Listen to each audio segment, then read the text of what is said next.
ತುಂಬಾ ಜನ ಕೇಳ್ತಿದ್ರಿ ದುಡ್ಡು ಹೆಂಗೆ ಮಾಡೋದು ಬ್ರೋ, ಹೆಂಗೆ ದುಡ್ಡು ಸಂಪಾದನೆ ಮಾಡೋದು ಅಂತ.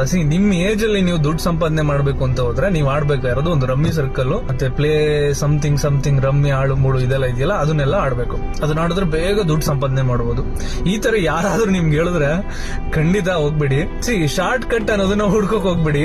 ನೀವು ಯಾವಾಗ್ಲೂ ಒಂದು ಸ್ಕಿಲ್ ಸೆಟ್ ನ ಕಲ್ತ್ಕೊಂಡ್ರೆ ಇವತ್ತಿಲ್ಲ ನಾಳೆ ಖಂಡಿತ ಯೂಸ್ ಆಗೇ ಆಗುತ್ತೆ. ಅಂತ ಸ್ಕಿಲ್ ಸೆಟ್ ನ ಕಲ್ತ್ಕೊಳ್ಳಿ. ಸೊ ನನ್ನ ಫಾಲೋವರ್ಸ್ ಅಲ್ಲಿ ತುಂಬಾ ಜನ ಎಲ್ಲರೂ ಸ್ಟೂಡೆಂಟ್ ಗಳಿದ್ದೀರಾ. ಸ್ಟೂಡೆಂಟ್ ಲೈಫ್ ತುಂಬಾ ಬ್ಯೂಟಿಫುಲ್ ಲೈಫ್, ಚೆನ್ನಾಗಿ ಎಂಜಾಯ್ ಮಾಡ್ರಿ. ಓಕೆ, ಸ್ಟೂಡೆಂಟ್ ಲೈಫ್ ಆದ್ಮೇಲೆ ನಿಮ್ಗೆ ಕೆರಿಯರ್ ಲೈಫ್ ಬರುತ್ತೆ, ಸೆಟಲ್ ಆಗ್ಬೇಕು ಅಂತ ಬರುತ್ತೆ, ಅದಾದ್ಮೇಲೆ ಮದ್ವೆ ಮ್ಯಾರೇಜ್ ಲೈಫ್ ಬರುತ್ತೆ, ಅದಾದ್ಮೇಲೆ ನೆಕ್ಸ್ಟ್ ಅಂತ ಬರ್ತಾನೆ ಇರುತ್ತೆ. ಎಂಡ್ ಆಫ್ ದ ಡೇ ನೀವೊಬ್ಬರೇ ಇರ್ತೀರಾ. Currently I am in that situation. ಏನಾದ್ರೂ ಒಂದು ಸ್ಕಿಲ್ ಸೆಟ್ ನ ಕಲೀರಿ ಅಂತ ಫ್ರಮ್ ಬಿಗಿನಿಂಗ್ ಇಂದನೂ ನಾನು ಹೇಳೋದು ಇದನ್ನೇ.